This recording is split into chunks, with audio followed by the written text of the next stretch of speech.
All right, flirties, it's the sex and dating episode of Flirtations. I know you've been waiting for this one, and we're going to have this conversation today with not one, not two, but three special guests as we answer all of your questions about sex. Like, should you hook up on the first date? How do you navigate through the conversation of boundaries and consent? What if you feel anxious or nervous or awkward? How do you talk about and ask for what you want? How about exploring kinks, STIs, STDs? That's right. We're going to be getting into it all. Up first, we're going to meet Claire Perelman. Let's go, flirties. I heard you wanted to flirt. I heard you wanted to flirt. I heard you wanted to flirt. Hello, my name is Benjamin. I'm the flirt coach and a gay Libra. Everyone has an inner flirt. Hey, flirty. Live, laugh, flirt. Work the flirt. Work the flirt. Delulu is the Salulu. Expert on the flirt. Hey, flirty. There's always another flirt. Everyone has an inner flirt. Get out of your head and into the flirt. On this episode of Flirtations, we're talking about SE double hockey sticks, y'all. That's sex. And we've got Claire Perelman to have this discussion with us. Claire, welcome to the show. Hi. Thanks so much for having me. I'm very excited to be here.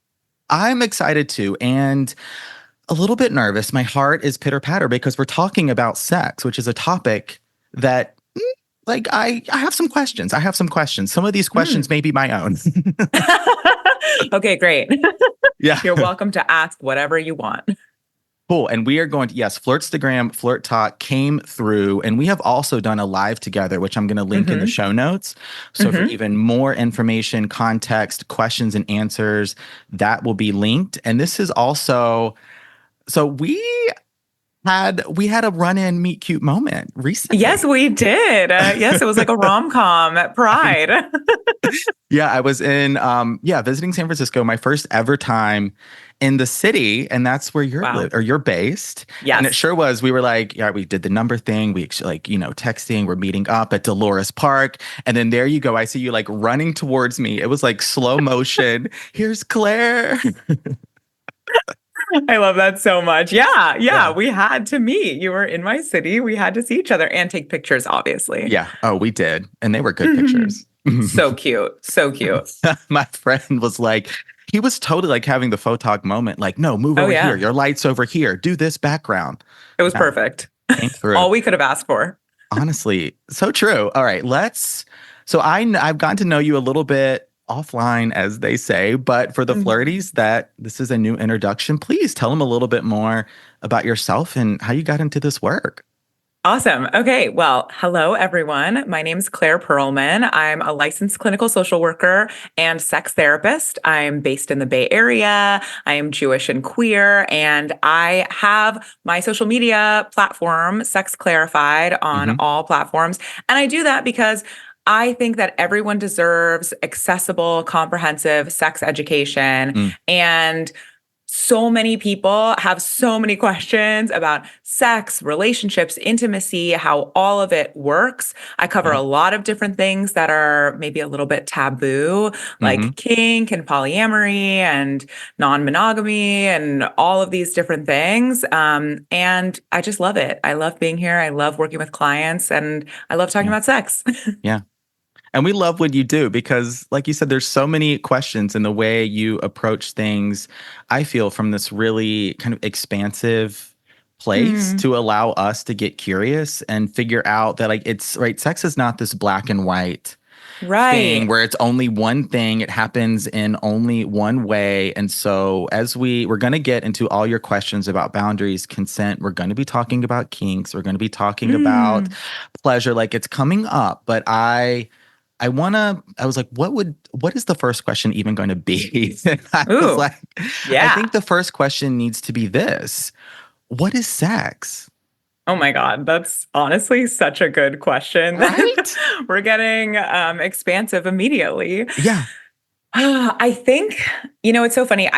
a lot of times I ask my clients, what does sex mean to you? Mm, And I think that the question, what is sex, encompasses what sex means to us, right? Because mm-hmm, you might answer, what is sex? Okay, it's a biological, physical function that people have with each other. mm-hmm, It's a way to make babies. It's a way to have pleasure. It's a way to, get yourself off. It's a way mm-hmm. to have an orgasm. There are so many answers, and I would say that the more important question is, what does sex mean to you?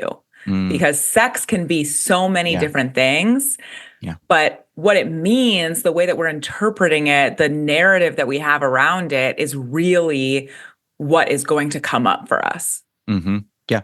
I think that's a great answer, giving context, like, because I've always, and we're going to talk about expectations throughout this episode too. Yes. It's like where you think sex has to be this one thing, and a word I use, Mm-hmm. I learned from you, is insertive. So like, it's like Mm-hmm. sex means like, oh, something's like going in a hole somewhere. Like, well, Yep.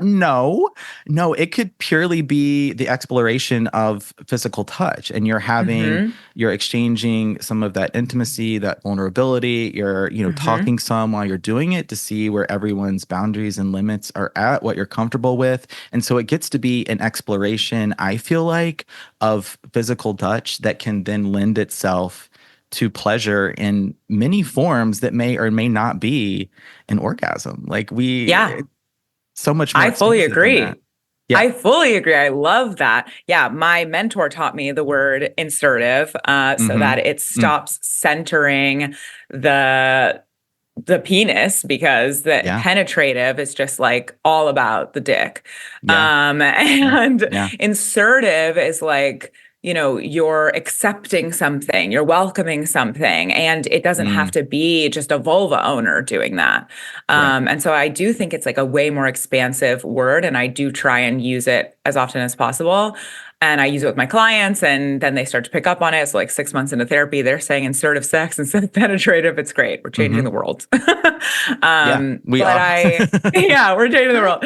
Um, but I think that the idea that sex does not have to include penetration, it doesn't Mm-hmm. have to center around orgasm, and it can center around connection and Yes. pleasure Yes. and curiosity. I think that Mm, we would all have a lot more satisfying sexual experiences if we were mm-hmm. able to kind of open our minds into that framework.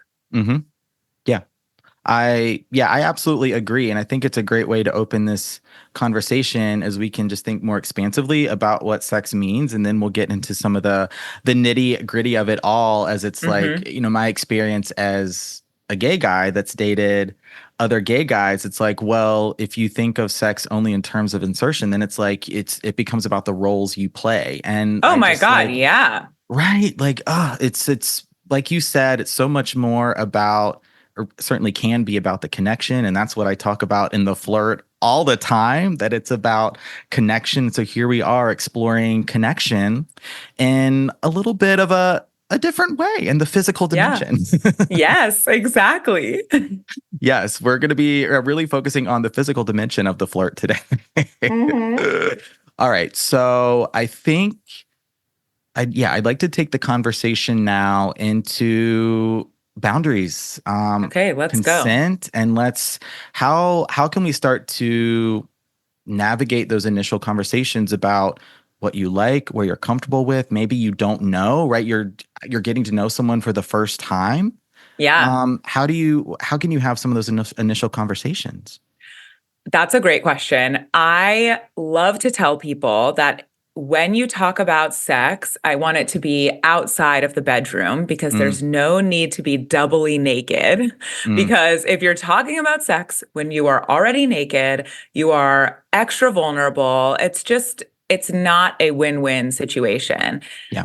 And I think gay men actually were some of the kind of pioneers in Hmm. really talking about roles and boundaries and desires and what you like in the bedroom before you even meet each other a lot of the time, right? Like a grinder conversation is like top or bottom, like what are we going to do here? And that is a level of clarity that most other people are not having in their sexual conversations. And although it is a little bit like pigeonholed, like, okay, well, if I say bottom, then like I can't be a verse or whatever, right? Or I can't change my mind later. But I actually think that that is a way of setting expectations. And I think that people can really learn from that. I don't think it has to be quite as concrete as maybe some of the grinder conversations, but I do think that it's really important to share your desires and your honestly like hopes and dreams for that sexual experience, because then it's going to be so much better. It's just the way that I like to think about it is, let's say you and I are going to dinner on Friday and you're going to ask me, what do you want for dinner on Friday? And if I'm just like, I don't know, like food, question mark. You're going to choose from a whole array of restaurants, of food, of anything. And then you might say, okay, well, what time do you want to go? And if I also don't know, if I'm just like, well, the evening, question mark, I'm not giving you a lot to go on, right? And you might take me to, this is going to be unpopular. You might take me to pizza at 5:30 p.m. And I am not a big pizza girl. I was not raised on pizza. I also don't like to eat at 5:30 p.m. on a Friday. That's going to make me unhappy. But I didn't give you enough information to have a satisfying experience. And for people who know me personally, I always know where I want to eat and what time. Okay. But that's how you get to a satisfying sexual experience as well, is you ask questions and you answer with the best of your ability, right? Like I may not know today what I want to eat on Friday, but I might have an idea. And so maybe I'll say, I'm thinking I probably want Mediterranean or sushi. And I definitely want to go at 7:30 p.m. And like, maybe we can check in closer to that time to see what I'm really feeling. And at that point, we're negotiating, what might be the most satisfying. Or you can say, I really don't feel like sushi this week. And then we're negotiating what will be the most satisfying experience for both of us. And I really think if people were able to do that around sex, it would be so much better. So good. I agree. I think the most controversial thing that may come out of this episode is you don't like pizza. I know. Listen, I like pizza. It's just not my favorite thing. I'll eat a hamburger. Don't come for me. All good. But because we get to like what we like. And a part of navigating consent and boundaries when you're exploring physical touch and when you're exploring sex is coming from a place of curiosity, not just perhaps with yourself, but with the person that you're talking with, and asking questions. Like this is a part of what it is. And I'll share a personal experience too. Ooh, so like giving people some context. So I recently went to a yoga retreat, which was all male. And there were there was a lot of clothing optional moments. It wasn't a sex focused retreat, but there was a lot of exploration of physical touch and just being comfortable naked around other guys, which is so outside of my comfort zone. But I knew outside of comfort zone for a lot of men. Yes, I think so true, and for many of us there too. But I knew it was just a part of something that an experience I needed to explore, just demystifying the sexualization and the objectification of physical touch and of nudity. I was just like, I was ready to go there. And so the first night we did the Wheel of Consent. And right? I'll explain what this is. And it parallels a lot of what you just shared. So we had two circles, an inner and an outer. The inner circle was facing towards the outer and vice versa. So as we were then rotating, right, you're kind of moving about having different partners in this Wheel of Consent with each round. The first round being just making eye contact, just being able to look someone in the eyes in preparation to then have a conversation to begin asking questions. So then as we move through the wheel, now we're rotating, we have a new partner. We're asking very, very simple questions that everything is going to be a yes to. So do you want to get ice cream Yes. later? Do you want to, like, can we go to the river tomorrow? Your partner is saying yes. Rotate, and then the next round we're practicing saying no. So every question, regardless of the question, the response is a no. We rotate again, and then we practice saying yes in a little bit of a different way. So, hey, would you like to go get ice cream after this? Yes, could we go to this place? Or Yes. yes, but maybe could we walk there? And so you then get to be a part of navigating this conversation around consent and saying yes in a way that feels good and empowering to you. It gets to fit what you want to do as well. And then the Yeah. other person gets to respond. And so here we go having the conversation. If you were to say, oh, do you want to get ice cream later? No, I'm not feeling up for it, but maybe we could do that tomorrow. Or no, but you know what? I wouldn't mind going for a piece of cake.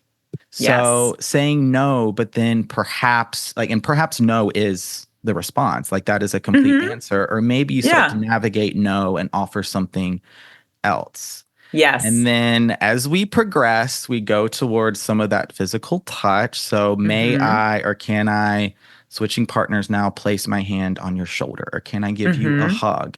And as we've practiced saying yes or no in a few different ways, you get to bring that experience now to when you're playing around in the physical dimension, starting to explore touch. And then as it was the wheel of consent, I only wore two pieces of clothing to the wheel of consent. By the end, yes, I was naked. I love it. And that was the final round, was starting to ask people to remove pieces of clothing. And there Oh, were it's some people fascinating. that said yes. They were right. We're navigating that conversation around consent and boundaries. And some people, no. This is the first night I'm not ready, or, I'm okay taking my shirt off, but I would prefer to leave my shorts or pants on. And it was completely non-sexual, and there was no physical touching really beyond that final round.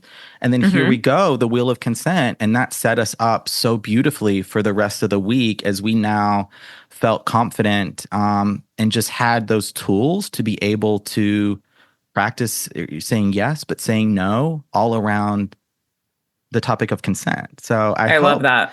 right, the wheel of consent. Yeah. Yeah.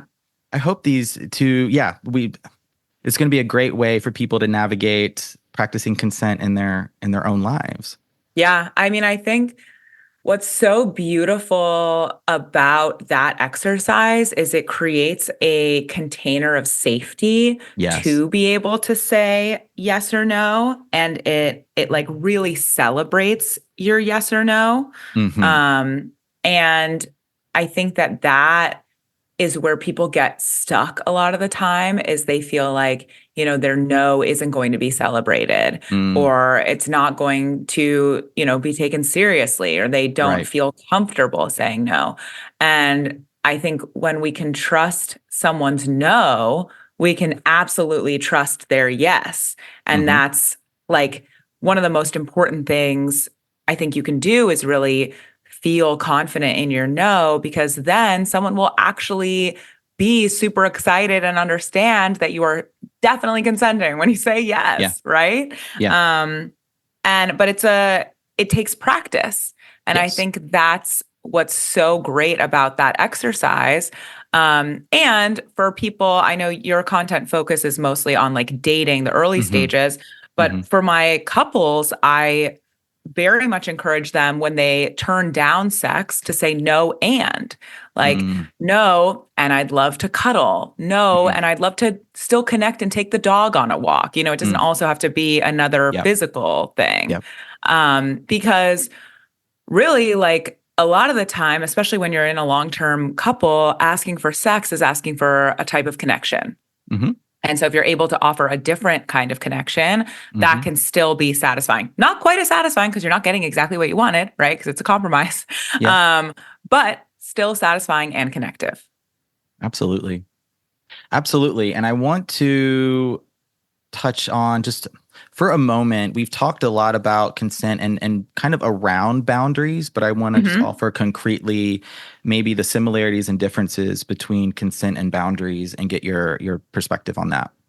Yeah, I'd say consent is like, saying affirmatively or no to something that's offered, or to saying like, I would be interested in this or not. But a boundary is not it's not a discussion. It's not up for discussion. Like a boundary is like, I don't like people touching my hair. It's curly. I don't want them to mess with it. It's like a boundary for me is like, don't touch my hair. I don't care who you are. But that's not like, oh, I'll consent to you touching my hair or like if someone asks, whatever. Yeah. It's just a hard line for me. Yeah. And then if, someone violates that, then it's a violation of my boundaries. And they might ask for consent to touch my hair.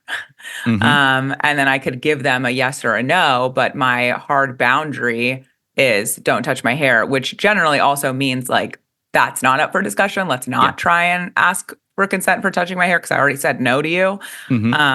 But that's what I think the difference is. Yeah. And I agree. It's boundaries. It's like, it's really, those are, like one that's coming to mind is if you're not looking to maybe like not going to someone's house on a first date.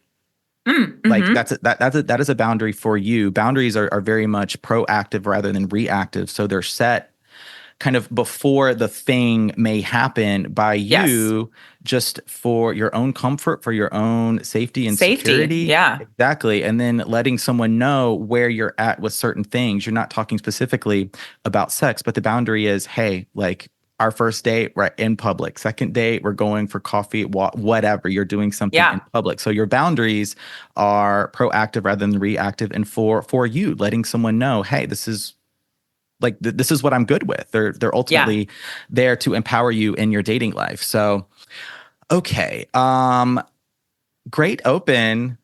I love it. Episode. Yeah, we had to open up talking about sex, consent, and boundaries, so that now we can get into some of the other questions. Okay, talk to me. Yes. So this one, it's what should I hook up on the first date, right? Should I explore a physical connection on the first date? Or maybe you've already done it and you're sort of like, oh, should I not have? I don't know. What do we say to the flirty having that question with themselves? Well, I know lots of people have lots of opinions on this. Yes. My opinion is do whatever the fuck you want. Yeah. I think you can sleep with someone at any point, and people may they definitely disagree with me. I know they do. But I don't think that when you sleep with someone, it actually impacts if you will be in a long-term relationship with them or not. What it does potentially impact is how you feel about the situation, how you feel about that person, how attached you feel to them, how vulnerable you feel to them. And I think that's the thing that you want to ask yourself is, how will I feel? How freaked out am I going to be if I sleep with this person and then they don't text me the next day? How upset will I be if I sleep with this person and then we don't keep seeing each other? And because the thing is, I want people to be empowered to choose to sleep with someone whenever they want, whenever it feels good, whenever it feels consensual, whenever, they feel excited to.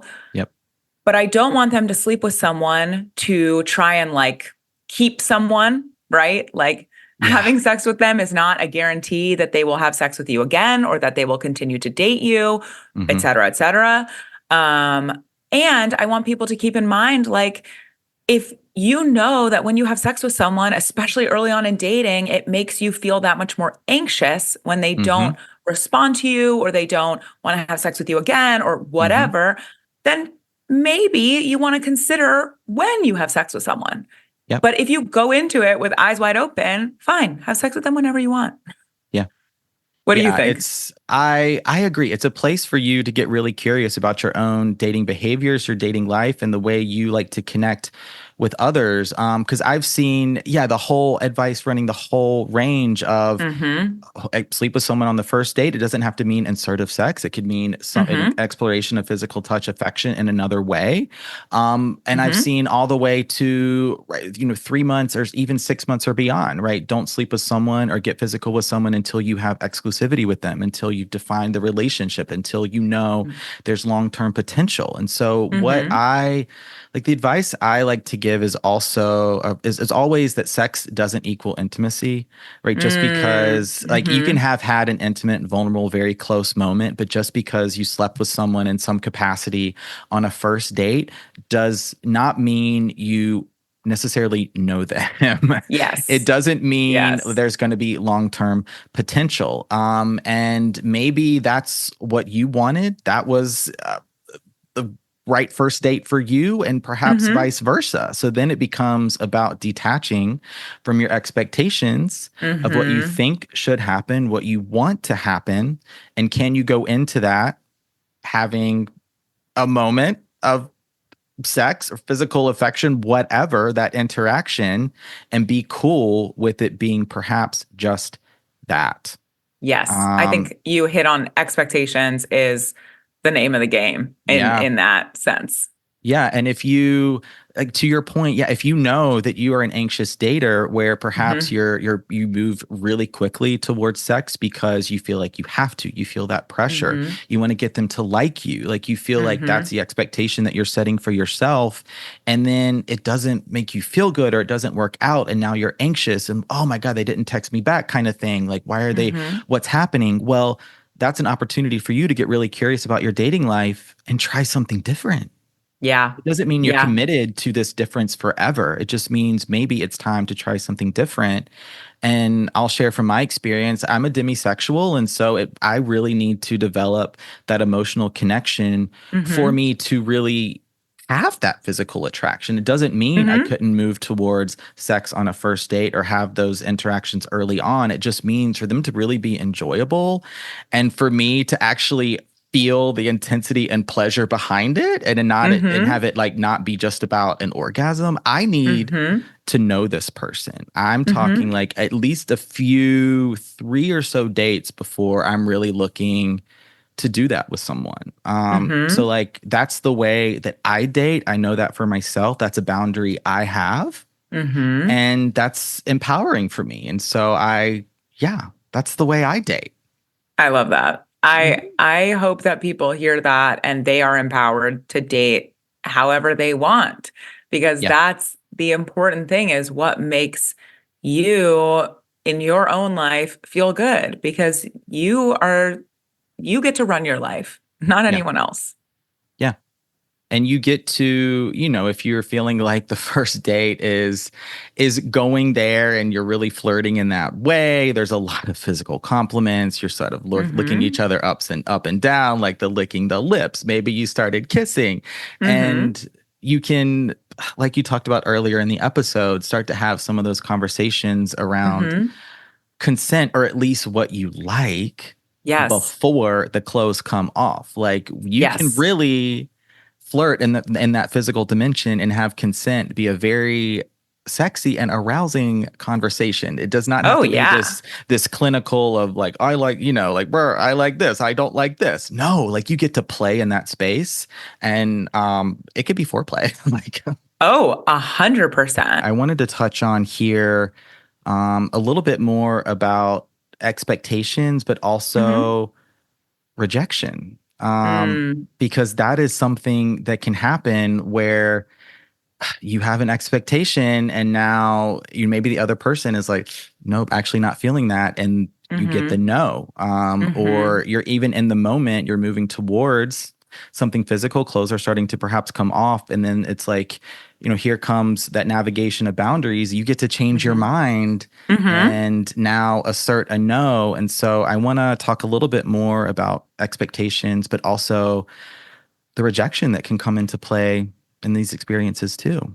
Yeah. Yeah. I think it's very important to recognize that consent is ongoing, Yeah. right? If I said at the top of the night, I really want to have this kind of sex, and then a few hours later, I change my mind, that's fine. I Mhm. don't know anyone, anything. And neither do you, listener. Mhm. And I want Mhm. you to really integrate that. So consent is ongoing. You always get to revoke it at any time. Mhm. You always get to change your mind, and so does your partner. Mhm. And even if you had this whole hotel booked, flower petals, whatever, like if Yeah. you Yeah. no longer want to have some kind of sex, that kind of sex, whatever, you're allowed to say no. Yep. Um, and then I think on the other side of that, dealing with rejection. I mean, rejection sucks It no does. matter who Yeah, you it just are. does. Mhm. Yeah, it Mhm. sucks. And then sexual rejection sucks even more because Yeah. it's just so vulnerable and it feels so personal.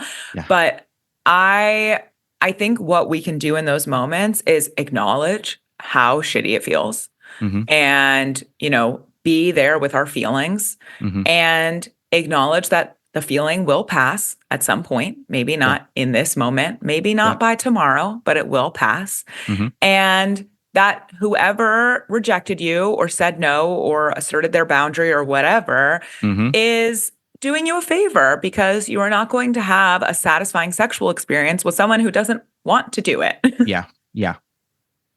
Yeah. And I That's a really think good way to frame it. Mhm. yeah, I mean, it's so hard. It's, everyone struggles with this, professionals, whoever. I don't think rejection ever gets easier. It Mhm. just, you get more practice at being able to navigate it.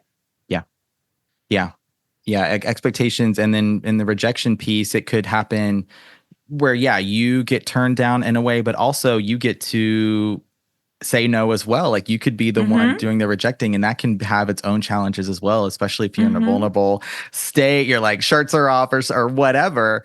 But yeah, just sort of rounding out this part of the conversation around expectations, just really getting curious about your dating behaviors, knowing that sex doesn't necessarily equal intimacy or commitment, right? That's another, Yeah. like, that's Yeah. a big part of the expectation piece too. Can you be in this place of play where you've started to play with boundaries, consent, use your words, be really an advocate for yourself? Like you get to feel good in this experience too. It's not Mhm. just about giving Mhm. pleasure to another person. You get, Yeah. like, it goes both ways. And I know that's been such a challenge for me, where I would tend to always place the focus and attention on the other person. And it was Mm. very difficult for me to be in that place of receiving. So, Mm. something to think about and play with. All right. You get Mhm. to talk it through. And then Mhm. also change your mind. It's like it Yeah. happens. We've all done it. And it's okay. The rejection piece can, like, in the moment, it's gonna suck. It just will. Yeah. Um, Yeah. but if you're the one saying no, hopefully that's going to be an affirming experience for you, confidence building in the long run, that you stood up for Yeah. yourself and where your comfort level is and where your boundaries are. And then if the rejection is happening to you, it's like you said, this other person respected you enough to let Mhm. them know Mhm. where they're at and tell you the truth. And Mhm. that's really important. So in a way, they also felt very comfortable with you, Yeah, and I which is also wanna good. say yeah, and I also wanna say that, like, you're allowed to express what your expectations are. Like, Mm, mm, I mm. think there's a difference between reasonable and realistic, and I think Mhm. that's really important. So, I think a lot of what our expectations are might be reasonable, like, my expectations if we have sex are that you text me the next day, right? Maybe that's my Mm. expectation. That's reasonable. It might not be realistic for whoever I'm dating, depending on who they are, right? And that Yeah. might give me a lot of information about who they are Yeah. and if that's going to work for me. But I'm allowed to say that. Like I'm allowed Yes. to request that. Mhm. And, it's someone might say, well, my expectations are that if I sleep with them on the second date, that they're not sleeping with anyone else, right? That's Mm. that's an expectation some people might have. Mhm. That might be reasonable for some people, but it's Mhm. probably not realistic for many people. Mm. And you won't know unless you say it out loud. Mm-hmm. And so let's say those are my expectations. I can say that to whoever I'm planning on sleeping with, right? Yeah. I can say, hey, I really want us to sleep together. It's our second date. And my expectation is that if we sleep together tonight, you're not going to sleep with anyone else. And saying my expectation out loud doesn't mean that the other person is going to do that thing. Yep. But it lets us have the conversation around it. Because let's say my partner, whoever it is, I say that expectation to them out loud, and they might say, yo, that is not what my expectation is. My expectation is that this just means we're going to keep dating and I will continue to have sex with other people as much as I want. And so right then and there, we are able to talk through that. And that might inform whether or not I have sex with them. Mm-hmm. Right? But it's not actually fair if I don't name that expectation and then I go back to all my friends and I'm like, well, I thought they weren't sleeping with anyone else, like blah, blah, blah. Yep. You have to share your expectations and then you get to decide whether the person on the other end of the date is going to go with those expectations if they have the same ones, Mm-hmm. or if maybe you are in different places and you negotiate that. Mm-hmm. So good. I'm really, really glad you brought that up. Yeah, to not have expectations, like you're gonna have expectations, and like you get to want what you want and date in a way that feels good to you. And certainly, yeah, if you're had sex with someone on a second date, it's reasonable to express it. Hey, like I'd love for you to text me tomorrow because communication is important to me. That allows me to continue to feel connected to you, and I'm looking forward to seeing you again. You get to express what you want. It then becomes about detaching from what you think the other person should do, what you want them to do, and allow them to show you exactly where they're at, who they are, instead of chasing, trying to fix, trying to get them to do and be a certain way. Gotta let them be in many ways. Yeah, and that's where the real challenge of expectations comes from detaching of what you want that other person to do, because their actions are not going to be a direct reflection of how good the sex was, of your worth and value as a partner, of your personality, right? Of just everything that encompasses and makes up who you are. This is part of why dating is like, it's so hard and so challenging, because it's going to bring up, like, we're bringing in so many stories and personal experiences into dating and into sex, and you're getting to know someone brand new, yourself also in the context of a new connection. And here we are navigating sex, but then other episodes of flirtations, communication, and so many other things. But there's a lot of ties between all these topics too. Yes. 100%. It's as Todd Baratz says, dating is a mind fuck. It truly is. It's a mind fuck. Why can I hear him saying that in his voice right now? Yeah. Okay, let's take the conversation now, talking a little bit about kinks. Okay. And what those are and how to explore those. And specifically, I have this question from Flirtstagram, which I think will tie in nicely to this part of the conversation. This is someone that says they're sexually inexperienced dating, but maybe into some kinky stuff. So how to balance vanilla, kind of air quotes here, vanilla sex at first, or maybe vanilla is your kink, to then exploring some other things. Yeah. I mean, I think that you can use all of these tools that we've been talking about in this episode to discuss your expectations around kink, to discuss your desires around kink. And I'm going to come back to expressing your expectations and your desires is so effing great. And it does not guarantee that they will get met, right? Like, you and I can go on a date and I can say to you, I really want to get tied up to the bed or whatever. And you can say, great, that I'm not into that. And that's, that's part of our conversation. So just me expressing it doesn't mean that it's going to get met. but it's important for me to express it if that's my desire, because I don't know if it's going to get met or not. And you can't magically read my mind. Yeah. And I think that that's also a trap that people fall into, is they're like, well, if my sexual partner doesn't just know what I like, then, it's quote unquote not going to work. That's not true. The best sex is sex that is discussed.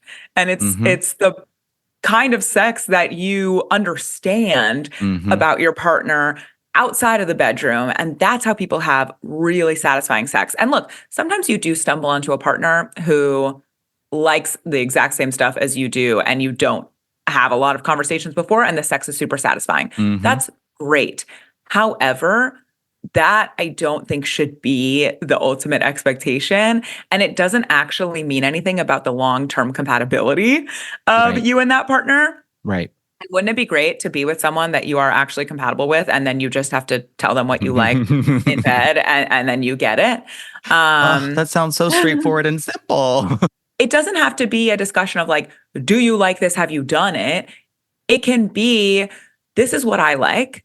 Are you open to that? Are you interested in that? Because someone can have not done any kind of kink, and they might still be excited about the opportunity of trying. Very true. Very true. Yeah. Well, this is also, we're also egg compatible. So I would bake them scrambled every single time. Oh my God. You can definitely sleep over. Okay, sweet. Slumber party. Yay. But I love your answer so much. It's going back to a place of curiosity and asking questions. And maybe you're presented with a kink, someone you're dating that you haven't explored before, and now you get to. Like, you get to have some fun with it. Or maybe as you're developing a new connection, you're dating someone, you express an interest, like, oh, I've never done this before, but I've always, could we maybe give this a try together? And then you get to have that experience. So coming back to communication and specifics, and just that navigation of, hey, I like this, don't like this, let's try this. How are you feeling? Ooh, that feels good, right? Affirming the experience too, like, oh my God, that really felt great, or more of that, or could you put your hand here? Like it's like I've felt for the longest time like that I haven't used my words during sexual experiences, but that's like, I'm learning it's so important to be an advocate for yourself, and like, hey, this is what I like and don't like. And it actually is very sexy. Oh my God. It's so sexy. I mean, I think that it's like the best thing, in my opinion. I mean, clearly I'm an over communicator. I talk a lot. I'm a therapist. But I really think that like when people are able to share with you what they're excited about, what they're into, what they're interested in, what they're not excited about. It's all right. I want to ask the question now. I've gotten this in a few different ways leading up to this conversation. And it's around STIs, STDs, status. If you know your status and you have it around just testing and safe sex practices. So I think the question I want to start with is say you are HIV positive, you're undetectable. When do you communicate that to someone you may be intimate with? Yeah. I think that there is a lot of stigma around this, obviously. So much. And I think, with the AIDS crisis, there was a reason for it, because we didn't understand what was happening, and it was so deadly and so scary. And I think that obviously we really fucking failed the queer community, and especially gay men during that, and continue to, honestly. But I think like what I think about with STIs is, I mean, I don't think about this. This is a fact, that most STIs are treatable and the rest are manageable. And much of the time, some of the worst parts of STIs is the social stigma. Because now we have PrEP, which is fucking amazing. And we have so many more ways to be able to manage and support people with HIV. And I think about herpes, HSV2 as two of the STIs that people have to disclose that are manageable and not necessarily treatable. And those are some of the two things that I get asked about a lot as well. And Yeah. I think that you want, as terrifying as it might be, you want to be able to share this with a partner before you have sex with them. Yeah. And that just allows someone to make their own sexual health risk decisions. I agree with you because it's so important that people feel empowered in having sex, and that you have access to the information that ultimately you're looking for, so that you can really, if this is an anxiety or a concern for you, knowing your own risk tolerance, what you're comfortable with, so that it can, like, you can just feel as in the moment, as just ready and present for it as you can, and start to navigate then, hey, this is what I like, let's try this, versus having this concern or worry in the back of your mind. And so I'll just share from my experience, like when I do move towards those physical moments, right? It's something I talk about up front, like you said, before the clothes come off. Hey, this is my status. This is the last time I tested. These are the treatment options. Like, these are the precautions that I'm taking. How about you? And like, then we get to navigate that part of the conversation. And I'll also share here, like, there was this one time I hooked up with a guy. It was one of those like first date kinds of things. And then like it just like, that's what it was. And and so then I got, we like chatted a little bit after that, but sort of, it was like all very physical. It was sort of like, we don't really want to go on another date, but maybe hook up again, perhaps. Yeah. And so got a call where, and I really appreciated that he called me, and he was like, hey, like, I actually just tested positive for gonorrhea, is what he said. Okay. Yeah. Okay. And he wanted to let me know. And I was so like, if you hook up with someone, if you have sex with someone in some capacity, and you like, you feel like maybe they gave you something, or like you're having sex with other people and you test positive for something, how, like, the person you were physical with, I think, has a right to know. Yes. 100%. Okay. Yeah. I fully think so. Yeah. Yeah. There's so many, like, God, I watched this entire, there was an entire show, an entire like Netflix show based in England, where it was just all around this dude who got diagnosed with something like chlamydia, like something treatable. And every single episode was just him going through all of his ex-girlfriends and telling them. Okay. And even though it was like kind of a silly premise, it was, that's exactly what you need to do, because he didn't know where he'd gotten it. He didn't know when he got it. And so to be safe, he let all of his past sexual partners know. And I think that is the best thing you can do, because that is part of sexual health. That's part of engaging sexually with other people. Exactly. And if you consented, two or more people consented to having sex, a part of that consent is like, it doesn't The just risk. end. Exactly. There's always a risk. That's sometimes people ask me like, well, how can I have sex and not have STI risk? There isn't. That's not possible. Yeah. This is a risk in having sex, and I think I heard this on a podcast the other day, but it's kind of like we all commit to the risk of getting in a car and knowing that there's a potential that there's going to be a car accident or a fender bender, but it's part of the risk that we all agree to. Getting into a car, we decide that driving in the car is worth it. And so it's the same with having sex. That's part of the risk that you are accepting when you have sex. So true. Especially if you're driving with me. Assume all risk. Oh, no. Keep arms and legs inside the vehicle at all times. Please put your seatbelt on. No promises. We're going to get there. We're going to get the bus there. When I visit. I recommend Uber or public transport. Yeah. Hardbreaker Leadfoot, don't follow the rules. At least the speed limit. I got places to go. Okay. Yeah, this reminds me of that one episode of Sex and the City where Miranda was going through, and she was going through her her call book, right? Yeah, because she had some STI. Yes. And she was calling everyone she had ever hooked up with. Yeah, like you don't have to call, text or call every person you've ever hung up with or hooked up with, but certainly communicating Yes. right? If you catch or test positive for something, yeah, to communicate that with someone that you may have been intimate with. All right, do you have time for one more question? Yes, of course. Okay. One more question. This one kind of a loose question, but around technology and sex. Like I Okay. feel like I really wanted to touch on that as we're meeting on the apps. And a lot of the apps have their photo features locked. So you're not necessarily exchanging pictures right away, I hope. Right.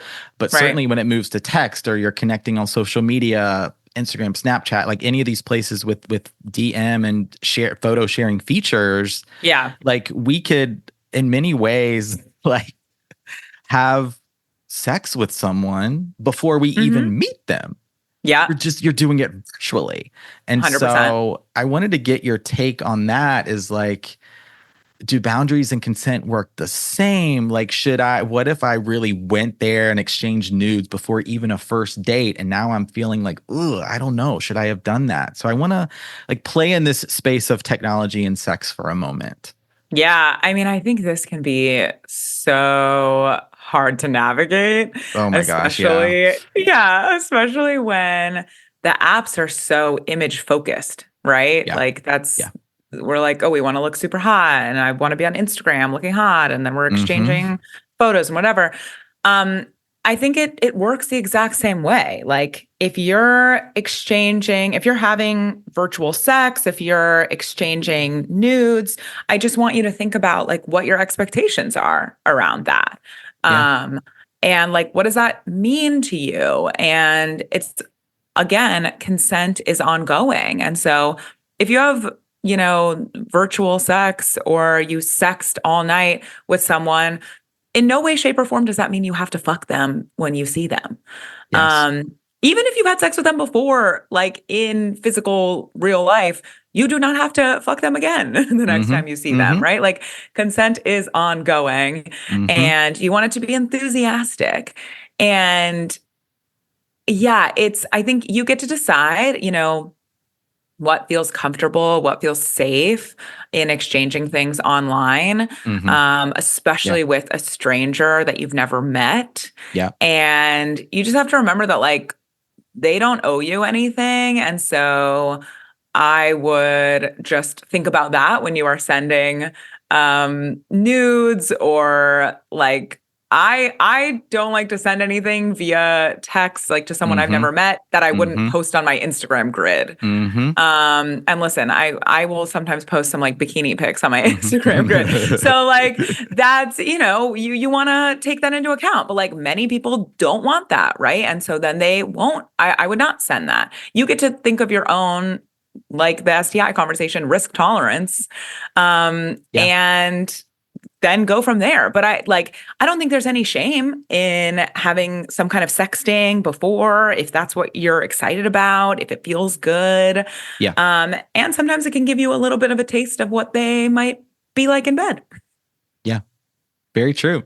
Very true. Yeah. So many themes like parallel this sex and Mm-hmm. technology discussion. And I like what you said, like that you're not sending something you wouldn't post on Instagram to someone Yeah. you haven't met yet. And that's very much my rule too, because it's risk tolerance. You send someone perhaps a full nude, let's say you text it to them, you've never met them before. Um, it's theirs. And Yeah. they could show it to their friends.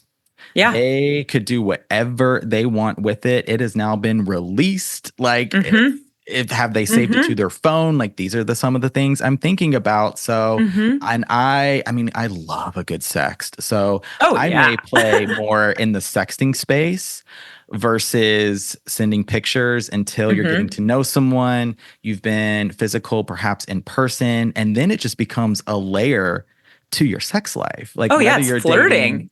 yes. Yes. Yes. One of the So best true. ways to flirt. Yeah. It's honestly so much fun. We didn't talk a ton about, like, I really wanted this conversation to be focused on the flirty and like the person Mm-hmm. that's listening rather than Mm-hmm. sort of navigating the dynamics of dating monogamously or Mm-hmm. polyamorously. Because Mm-hmm. I think when you center yourself in the dating process in many ways and center yourself in your sex life too, it doesn't Mm-hmm. matter Oh, yeah. how you're dating. And so Yes. how you're dating. Oh my God. Right, whether you're dating monogamously, polyamously, anything in between, somewhere else, taking a break, right? These tips and tricks and strategies, they will be there for you no matter how you're dating and who you're Yes, I dating. fully agree. I fully agree. So, because there were some questions about sort of relationship dynamics, but I think what we talked about today will apply, sort of regardless of how and who you're dating. Yeah, I agree. I think Cool. you could listen to this whole episode as a poly person, as a monogamous person, as an ace person, whatever, and find something that is valuable to you. Yes. Awesome. I agree. Yes. All right. How, Claire, as these conversations go so quickly, I'm always I know. like, we'll have to do another one. Yeah, so much good stuff. Part 2, I think so, because this is always going to be a topic that people have questions about and curiosities about, and there's so much, right? We didn't get to about if you're bringing trauma into your dating experiences, and so how you sort of navigate some of those layers. Like I talked a little bit about just my experience of receiving some of that energy and affection back. Like that's one reason this yoga retreat was so important to me that I just went on. I knew I needed to do, because it was that navigation of consent, boundaries, of physical affection, non-sexual in many ways, but just being able to receive a hug and not feel like it's performative or that I need to do something back or that I somehow have to earn it. Yeah. Right? Like this is huge. This is a big part of it, and how sex, it's like it's not performative. Like it's just, it's about the connection and the exploration of pleasure. It's not like we talked about on our live, and that will be linked. Like it's not solely about the race to get off and just, part two. Oh my gosh. Can't wait. But for now, please tell the flirties more about where you live on the internet and how they can find you. Where I live on the internet, my home on the internet. You can find me at Sex Clarified, spelled normally, with a D at the end. And that's my platform across, TikTok, Instagram. That's my website, sexclarified.com. I've guested on several other podcasts. Those are all on my website. You can find those.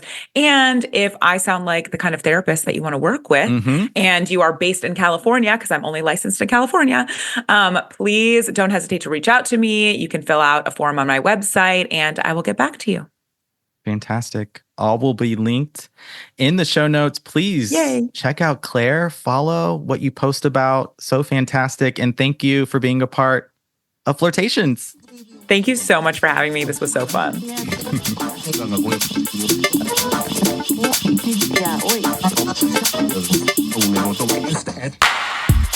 Flirties, what do you think? That was Claire Perelman. I am so excited. She was a part of this conversation today, sharing all of her tips, tricks, knowledge, and experience about how to have the sex in early dating or even beyond.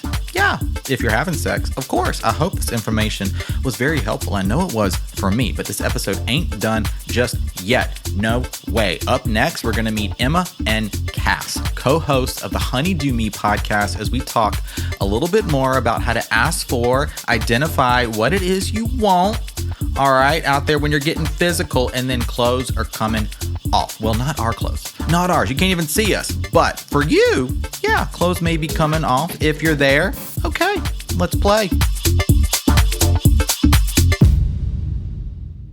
All right, flirties, if you thought the sex and early dating episode was done yet, have I got news for you? Absolutely not, because we're going to start getting into the bedroom and talking about how to ask what you want and navigate that part of this whole thing with Emma and Cass. Welcome to the show.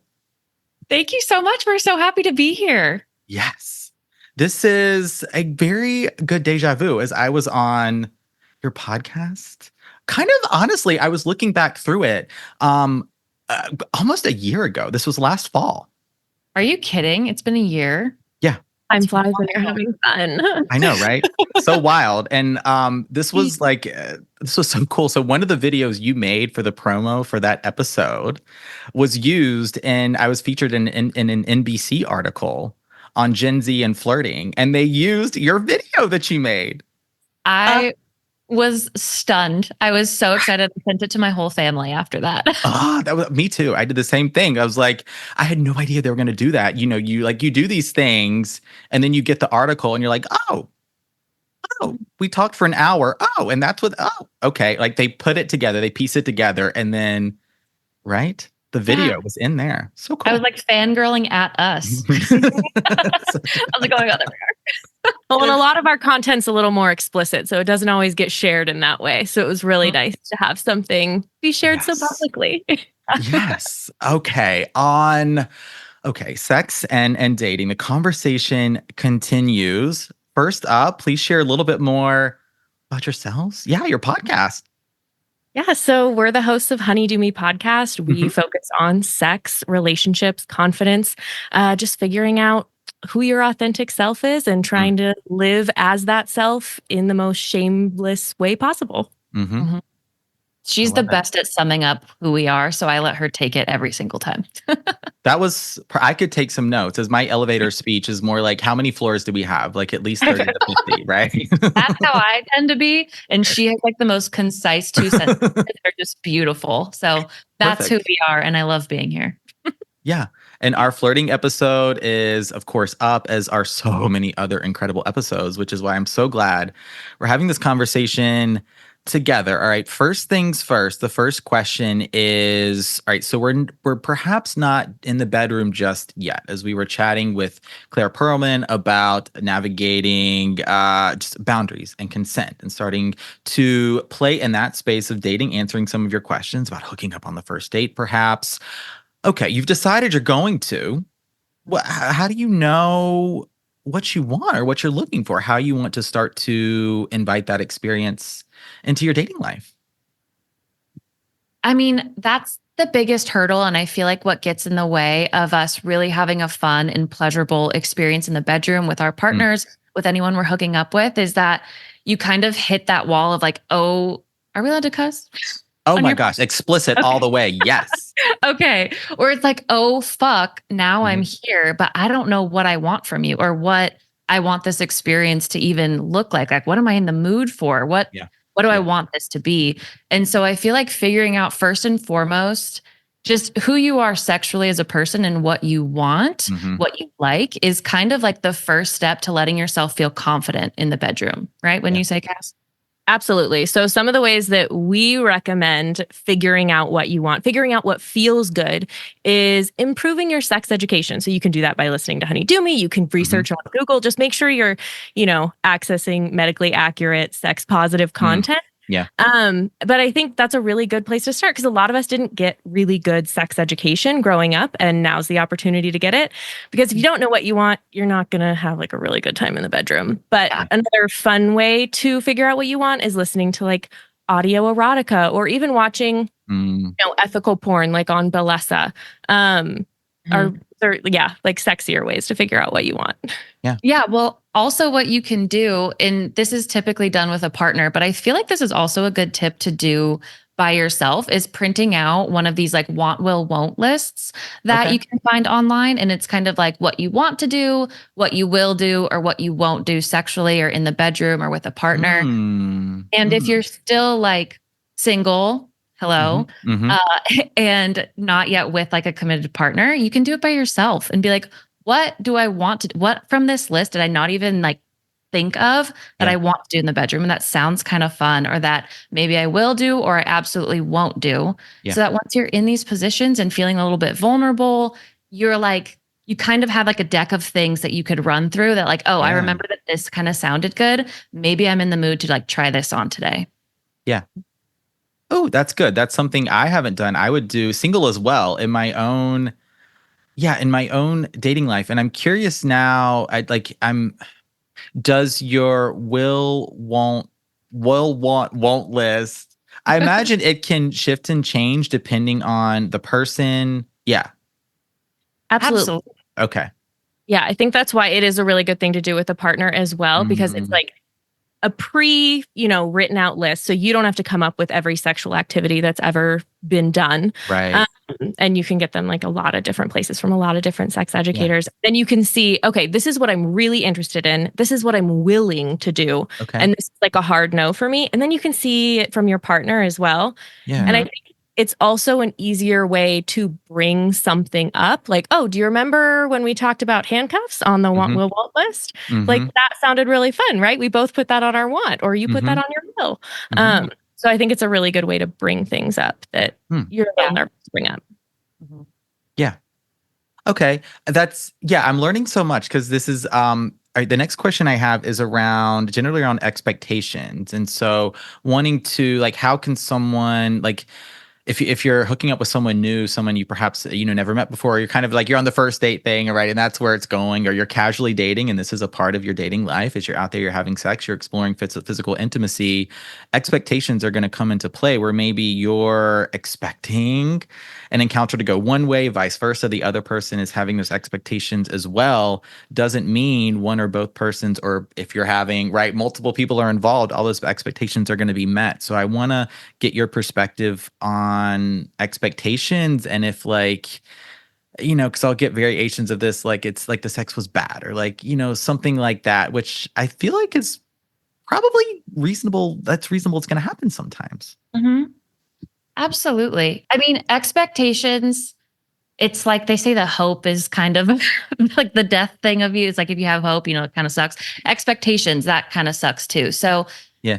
I mean, I feel like being open to the experience and letting kind of what happens, but also have your own expectations of what you would like to happen, and then working on communicating them, which is the hardest part. But you also can't expect partners to be mind readers. And so if you do have expectations or you have boundaries, I mean, those things have to be communicated. Otherwise, they're going to be the death of you and your experience, or lead to terrible sex.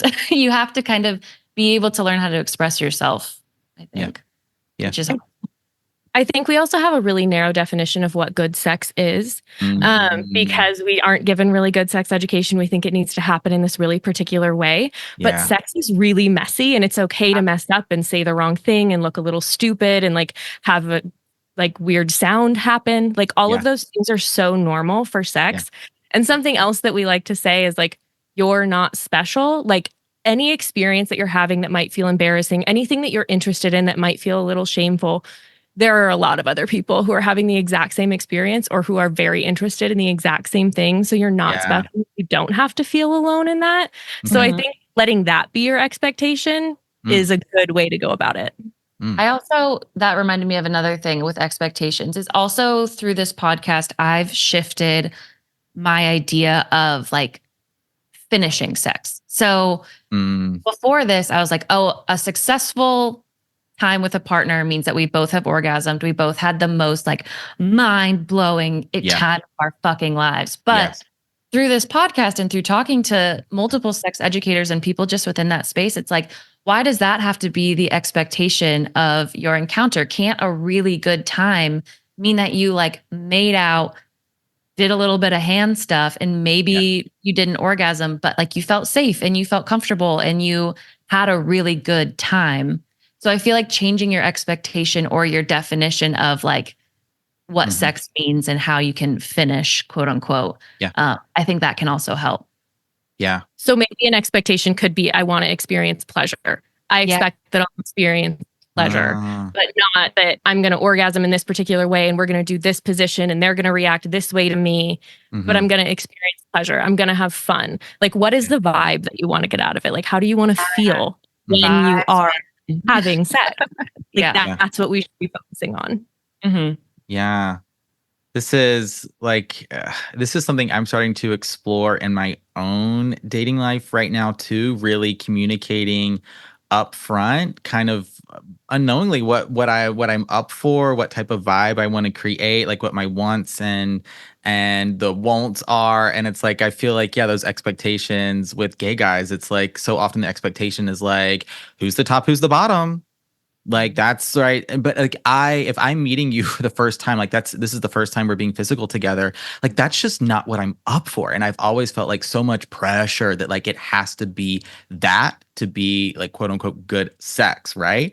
And so now playing with, you know what? Like how about a mutual jerk off? Like how about some cuddling and making out and taking each other's clothes off? Like could we do that? Could we play without insertion and see what else we can explore about each other's bodies and how else we can explore pleasure? And that takes communicating that up front, then allows me to communicate my expectation, what I want to happen, where I'm at, and I feel so much less pressure that now this hookup, this encounter is going to, like, I sort of have to dance around or navigate around the insertive sex piece. Mm-hmm. Yeah. And the decentering. Oh, go ahead, Cass.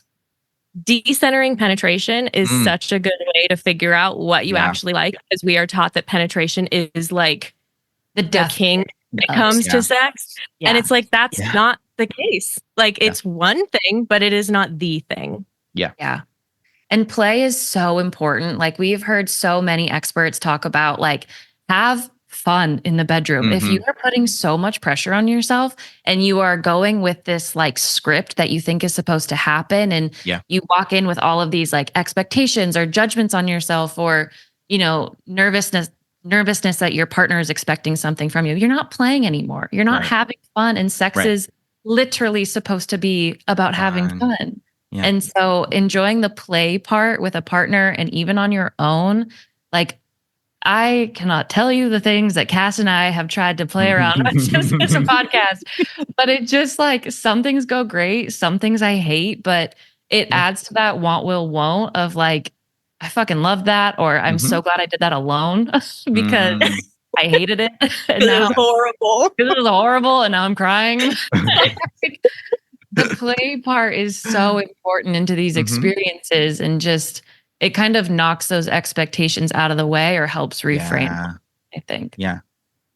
Yeah, I think so too. And so I want to, all right, so let's say we're in the bedroom now, we're on a couch somewhere in a car, clothes are coming off. And how can we start to play naked, like really experience pleasure with perhaps someone new, or even you've been with someone for, you know, let's say you're dating for a little while or perhaps a long while. It doesn't mean you can't explore some new things. So yeah, giving some language and context to the experience of pleasure. Yeah. What y'all got? Well, one of our favorite things to suggest is like blaming it on us or blaming it on her. So it's like, if you're feeling a little nervous about like getting ready to try something, you're like, oh my gosh, I'm so glad that we're almost there. Can we please try this thing that I heard on a podcast? Like, I think we'd have like a lot of fun doing that. Like if it goes terrible, be like, God, those bitches don't know what they're talking about. I'm so glad we hated that. But blaming it on someone else is like, I think the first step in the door to feeling confident for like asking for what you want or asking for something you want to try when you're already starting to get naked. Because now it's not on you. You didn't say it. Someone else did. So we did. Yeah. I think another way to kind of take the pressure off, and this does take a little prep work, but is to text what you want later when you, like, if you know you're going to have sex that night, you know you're going to hook up, whatever it is, you know you're going to go on a date, you can text about what you want to do. And that way you're not face to face, and it's not like, I really want to fuck you in this way. It's like, I don't know, you can like hide behind a screen a little bit, use it to your advantage. I think it's okay to not make yourself the most vulnerable all the time. Like you can pick and choose when you really want to tap into your vulnerability. Because I mean, if your genitals are out, you're vulnerable enough. Like you can you can peel it back in other ways. Peel it back. And also what we've learned too with asking for things that you want to try is that it's okay if you don't come off sounding as sexy as you said it in your head. Like if you fumble through it while you're asking, or you laugh, or you're like use hand gestures instead of being able to verbally say it, like that's okay too. Yeah. What's important is that you're asking for what you want and that you're advocating for your own pleasure and like your own interests. It's like, it's okay to fumble through it and laugh. You don't always have to be like the sexiest one in the room, even though like you're naked. there it's a gift already. So Yeah. first of all, that's good. But yeah. That's And good I think because one Oh, go thing ahead. I will do is nervous laugh through some sex from time to time. Like I can be like flirting is one thing, but then like when clothes comes off, like that's when I start to feel uncomfortable, and I'm like, Naked mole rat from Kim Possible. I scurry into a Yeah. corner. All my confidence is gone. I have no idea what to say anymore. yeah. It's just like, take a breath, Mm-hmm. center. What part of you is hot? What part of you is buzzing? What do you want them to do to that? Mime it if you have to, but just like take a minute to center you can slow down too. That's another thing is like, take a second, go back to kissing if you need to remember what you want to say or what you want to ask for. But it's okay to like ebb and flow through the experience. I also think it comes off as more confident than you think it does. Like, think of any time anybody has ever asked you for something directly. Like, even if they waver a little bit, even if your voice cracks a little bit, you're still asking for what you want. And that's cool as fuck. Like, it's just come across so much sexier than you think it will. Like, if you're like, I really want you to tie me up. Like, if your partner is there, if you're naked, if you're like, into it, like, they're gonna want to do it. And if they don't, then they shouldn't be seeing you naked anyways. And I think if you have those expectations of like, we're just playing, it's okay if we mess up, it's okay if something doesn't go very well, then it takes a lot of pressure off asking for something, because I think we're worried, oh, if I ask to be tied up and then it doesn't go well and it's awkward and it's weird, I fucked up. I did something wrong. I should be embarrassed. I should be ashamed. But that's not the case if you're just playing. That's not the case if the expectation is just figuring out what feels good. So you don't have to worry as much. Especially if you're in a car. I love car sex, but that shit is awkward as hell. And so your leg is going to get stuck in a foot in like a cup holder. Your foot's going to be out the window. Like, if you want to bust through the awkwardness, have sex in a car first, because you're going to be all sorts of pretzeled up and whatever. So honestly, that is so true. You are in some limited space. I'm thinking back to this time in the back of a minivan where, like, I mean, we had some space, right? The seats folded down and things, but right, there was a trunk, there were cup holders, there were like the armrest here and there, and you're sort of like trying to navigate, like, whoa, right? Like sliding in between the seats to make extra room. And honestly, it was so fun. It's just so silly. It was silly. Yeah. I've been like straddling a guy in the backseat of a car, but the roof is too short. So it's either like your head is against the top, so now you just have like static frizz coming off, or you're like crunched over. And it's just silly. Like, you can't care what you look like when you're fucking in a car. You really can't. That is true. In terms of like actual language to use, though, we do have a couple more examples. So you can say, like, I think it's really important to advocate during sex as well if you don't like something, or to say you want to shift. So saying something like, I'm not sure I'm loving that angle, can we try it like this? Or that's really good, but I think that this would be great. I think that those are like positive spins, and not saying, I don't like that, stop doing that, which you can totally say if you feel empowered to do that. And you should feel empowered to do that. But if you're wanting to really keep the positive vibes, I think that's a good way to do it. Okay. I talk about so much how much I like love making out. I'm the biggest lip slut ever. And so sometimes, like making out, I'll kind of want to do more stuff, but I know I don't have the energy for it. And I just want to keep making out. So it's like, what if this time we just stayed like up here, and like, then I can't wait to explore like the rest of you next time we hang out. Like, let's just keep the tension and let's just keep kissing for this time, or like break it up with an errand. Be like, like we can hook up for 5 minutes, but then I have to go pop out here. So it's like, we can't get like, too undressed because we have to just stay above here. Or like, you can take the strap off, but you can't take the shirt off. And I mean, I think a lot of the pacing can also come across as teasing if you feel like we were saying you don't want to kind of interrupt the flow. So it can't, I love teasing. I love keeping it PG and, not putting in the effort and being the laziest person around. So if I can just kiss for 2 hours, I'm going to find every way in the book to say, let's stay standing. Let's just kiss. Yeah. You can also say, like, this is so good, I want to keep doing this. Okay. And then I like that. Yeah. No, sorry, I was done.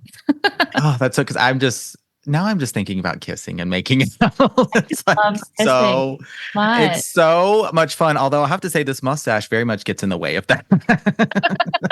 I Too bad you can't can't really take it off just for that. No, it's not detachable. I don't really get a top lip kiss anymore. It's pretty much like it's a bottom lip kiss. You know what I mean? Right. That's You just where we're clip at. the little hairs.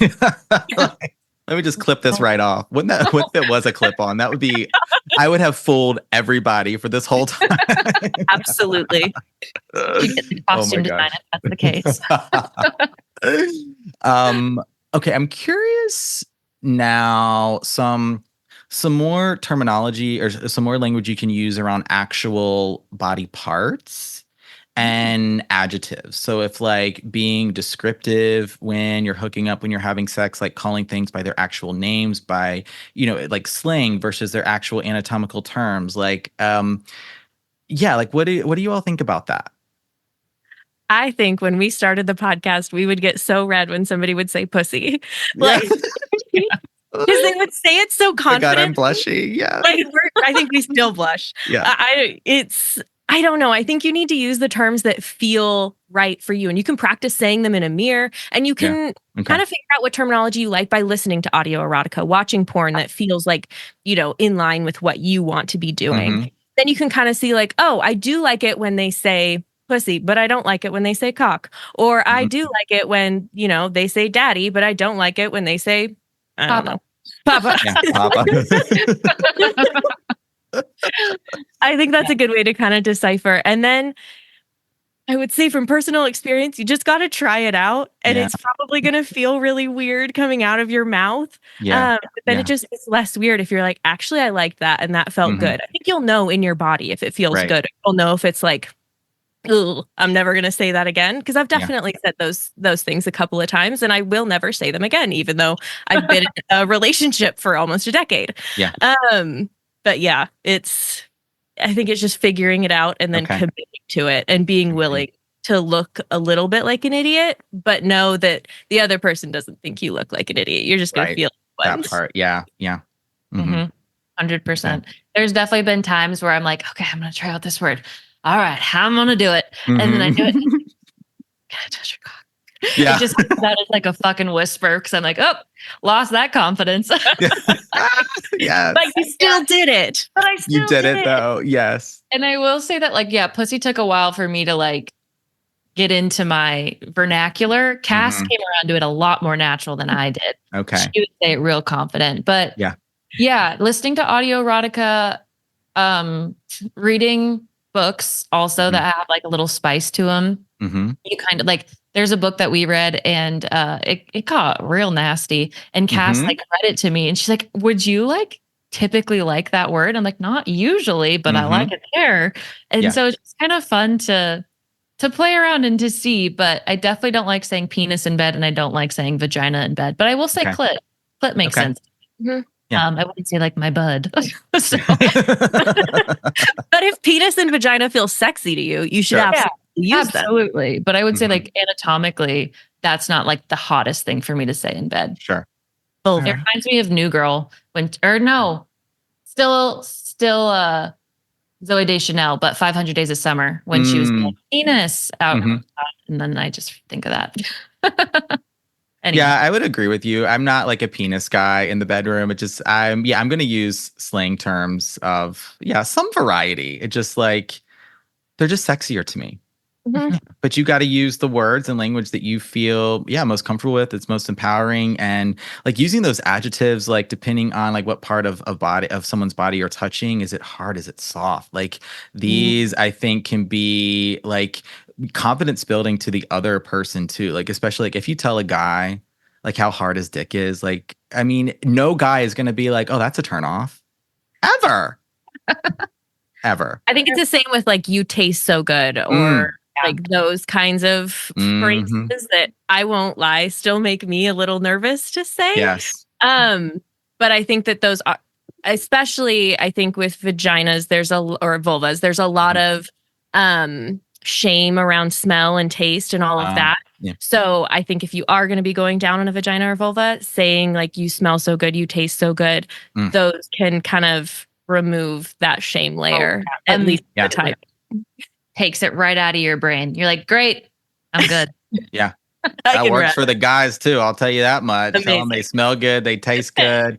I think I have a question now around kinks, and so how you can start to play with that a little bit, like in for the gays. It's a huge, like, I feel like dom sub kink is so big, and some of the language around that, like, is it daddy's son? Like, what are we playing with there? I will say I don't really get into the daddy for me, just because like in the bedroom it makes me, I don't know, it doesn't make me feel super sexual like when someone calls me daddy. But if someone were to call me sir, what does that Ooh.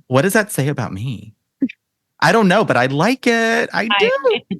That's a power thing on its own. Ooh, Oh, sir. my God. You're in charge. Yeah. Yeah, it's You run a hedge fund. I you love know, it. I just found out a lot about me. So playing in with the kinks a little bit, maybe dom sub or some other kinks as well. How can we, start to communicate that, or is it just kind of playing into that space? I would say, so for me, I figured out a couple things about myself. Mhm. I will say it happened during the TikTok trend of, oh, spit in my mouth. And then it was like all the Harry Styles videos, and it's like, spit in my mouth. And I was like, people keep saying that. I wonder if it's cool. Yeah. And so I tried that out with a partner, and that just like, I was so nervous to ask for it, and I thought it was going to be like ill received. But it ended up being like super great, and we were both really into it. And then I remember I talked about that to a guest that we had on our podcast, and like, you know what? If you liked that, you might like, was it urine play or something? Might like being pissed on. You Like like water sports, yeah. Yeah. Mhm. And I was just like, my knee jerk before this would have been no. Yeah. But since I like being spit on, maybe. Maybe, yeah. So I'd say with kinks, and like I had a whole experience with like the whole daddy thing too, Mhm. where for me, it was just trying, and it was just like playing in that space with someone I trusted. And also like using my imagination when I was masturbating, like seeing how that would feel in my own head and in my own fantasies. Like, is that even something I like fantasizing about? And would it be worth something to bring into the real world? Because not all your fantasies you want to bring into the real world. But Right. I think if you want to play it safe first, like start thinking about them in your head, being like, does this even turn me on? And then find a safe space to kind of bring it up. Okay. Yeah. That's another good time when good. blaming it on somebody else Yeah. is a really good, because you also can say, oh my God, I saw this article about this, or I listened to this podcast episode about that, and wait for their reaction. If they're like, ew, you can be like, yeah, right. Mhm. Ew. Like you can totally just go break up whichever with way they do. You can blame it on us. Mhm. I heard this on a flirty podcast. Gosh, blame it on us. Yeah.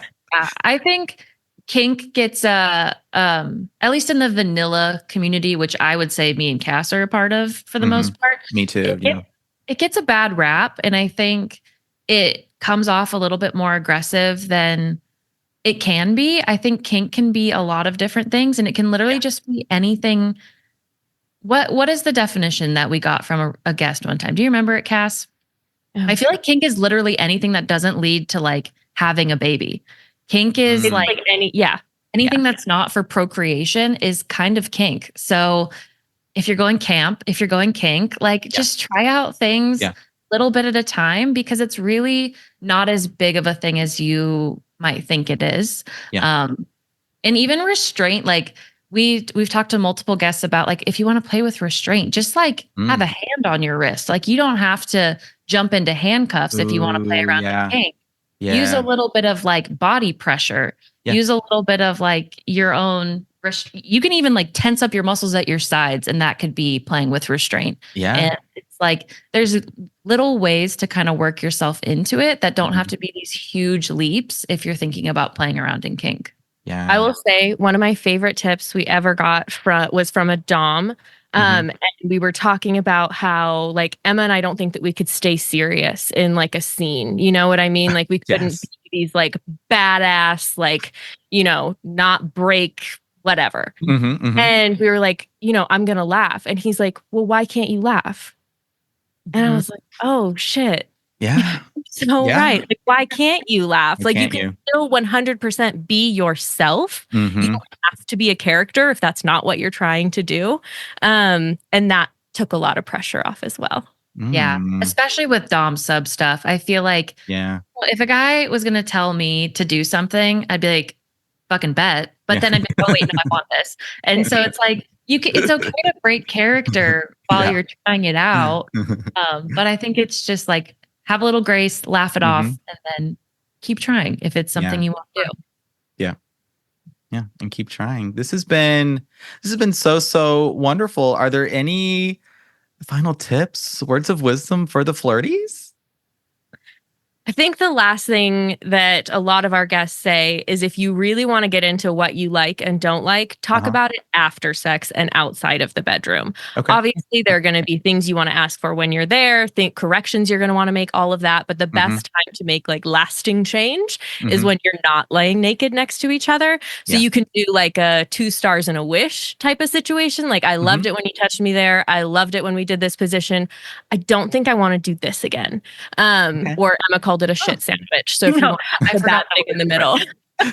2 stars and a wish. Yeah.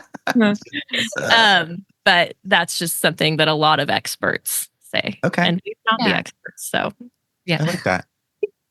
I like that piece of advice. Yeah. Ditto it. That's exactly what I'd say too. Perfect.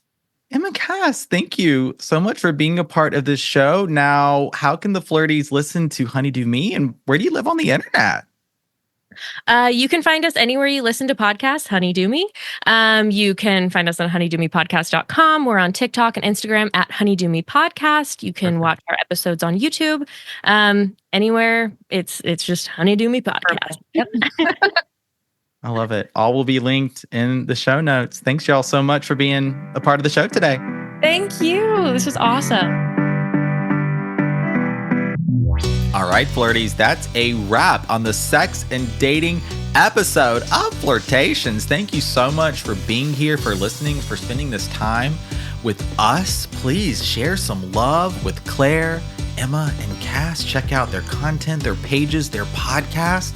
And if you enjoyed this episode, please consider leaving a rating, a review.